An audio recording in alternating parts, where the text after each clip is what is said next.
परिवारों पे हमला नहीं चलेगा, नहीं चलेगा, नहीं चलेगा। जय जोहार जय भीम, जय जोहार जय भीम, जय जय बिरसा जय भीम, जय जय बिरसा जय भीम। छात्र एकता जिंदाबाद, जिंदाबाद जिंदाबाद, युवा एकता जिंदाबाद, जिंदाबाद जिंदाबाद।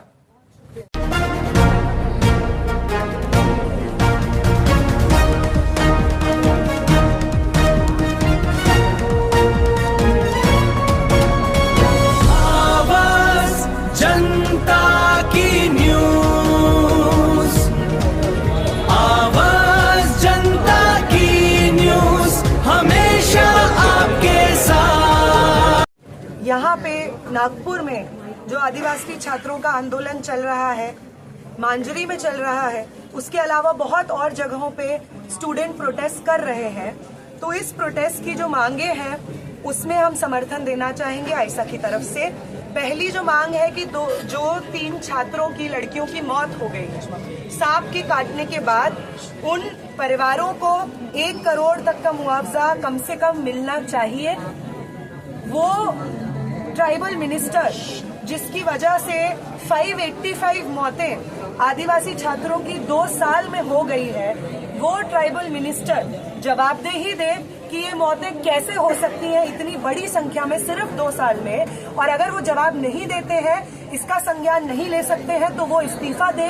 वो अपने पद पे बैठने के लायक योग्य नहीं है। अगली जो मांग है छात्रों की यहाँ पे कि वो डीबीटी जिसके तहत स्टूडेंट्स को एम्प्लॉय की तरह एक तरीके से ट्रीट किया जा रहा है, जिनका पोषण इंश्योर करना सरकार का काम है, तो खाना देने के बजाय डीबीटी देना, इस डीबीटी को रद्द किया जाए। उसके साथ साथ जो ये सेंट्रल किचन है जिसकी वजह से फूड पॉइजनिंग के इतने सारे केसेस सामने आ रहे हैं छात्रों के, और बहुत तरीके की स्वास्थ्य की परेशानियां सामने आ रही हैं, ये जो अगला डिमांड है यहाँ पे बैठे छात्रों का, इस डिमांड में हम अपना समर्थन देते हैं।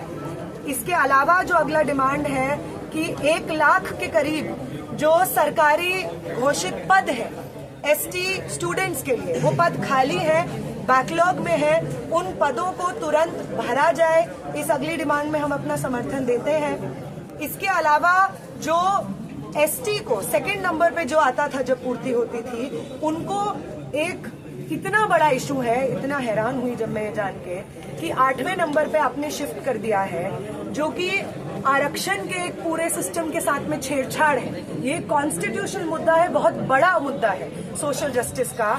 इस चीज को तुरंत रद्द किया जाए, क्योंकि ये सीधे सीधे रूप से जो आदिवासी नौजवान हैं उनके अधिकारों पे सीधा हमला है, आरक्षण पे एक हमला है, आरक्षण के स्ट्रक्चर पे, सोशल जस्टिस सामाजिक न्याय पे एक हमला है, तो इसको तुरंत रद्द किया जाए। इसके अलावा जो परिस्थिति महाराष्ट्र में आदिवासी छात्र फेस कर रहे हैं हॉस्टल्स में, और उसके साथ साथ जो आश्रम है वहां पे, कि आश्रमों को और हॉस्टल्स को आइसोलेटेड जगहों पे लगातार बना के रखना, ताकि एक वहां पे जो दयनीय इंफ्रास्ट्रक्चर की स्थिति है, बेड तक वहां पे मौजूद नहीं है, स्टूडेंट्स को जमीन पे सोना पड़ता है, जिसकी वजह से तमाम स्वास्थ्य की परेशानियां आती हैं, सांप काट देता है, ये चीज नजरअंदाज होती रहे। जिस तरीके से दुर्व्यवहार वहां पे छात्रों के साथ होता है, लड़कों महिलाओं के साथ में जो बलात्कार के इंस्टेंसेस सामने आ रहे हैं, उन पे कोई बात ना हो, और उसके साथ साथ लड़कियों के साथ जो हॉस्टल में जब वापस आती हैं अगर 1 महीना घर रह करके, ये तक बता रहे हैं स्टूडेंट कि उनसे बोला जाता है कि प्रेगनेंसी टेस्ट कराना होगा आप लोगों को। ये सीधे सीधे रूप से महिलाओं की डिग्निटी पे, आत्मसम्मान पे एक हमला है। किसी भी तरीके से महिलाएं कहीं जा रही हैं, आप सीधे घर पे फोन करके पूछ रहे हैं कि आपको मालूम है कि नहीं है कि आपकी लड़की ये कर रही है। ये महिलाओं के सम्मान पे एक हमला है। जिस तरीके से दुर्व्यवहार उन आश्रमों में, हॉस्टल्स में होता है आदिवासी छात्रों के साथ, इस पे कोई भी बातचीत ना हो, ये सामने ना हो, इसकी वजह से आश्रमों का और हॉस्टल्स का एक स्ट्रक्चर है जिसको एड्रेस करने के लिए आदिवासी सामाजिक, सांस्कृतिक व शैक्षणिक सुरक्षा अधिनियम तुरंत तैयार हो। और ये तैयार अपने आप से ना हो, यहाँ पे जो छात्र बैठे हुए हैं प्रदर्शन में, उनके साथ बातचीत के बाद ये तैयार हो। वो तमाम आदिवासी शिक्षक या सामाजिक कार्यकर्ता जो इन मुद्दों पे लगातार बोलते रहे हैं, काम करते रहे हैं, उनके साथ कंसल्टेशन में ये अधिनियम तैयार हो और लागू हो, जिससे कि आदिवासी छात्र और नौजवानों का जो अधिकार है वो सुनिश्चित हम कर सकें। ये कुछ डिमांड्स हैं जिस पे हम अपना समर्थन पूर्ण समर्थन जाहिर करते हैं। एम्बुलेंस की फैसिलिटीज 2400 घंटे हो, वो भी इस अधिनियम में चिन्हित हो। इन तमाम चीजों पे हम समर्थन जाहिर करते हैं। अगर ये डिमांड्स सरकार पूरी नहीं कर पाती है तो सरकार इतने बड़े आदिवासी छात्र और नौजवान की आबादी को सर्व करने के लिए बिल्कुल ही योग्य नहीं है। और अगर वो योग्य नहीं है तो वो मंत्री और ये सरकार ये बोले कि हम योग्य नहीं है और सत्ता से खुद रेजिग्नेशन दे।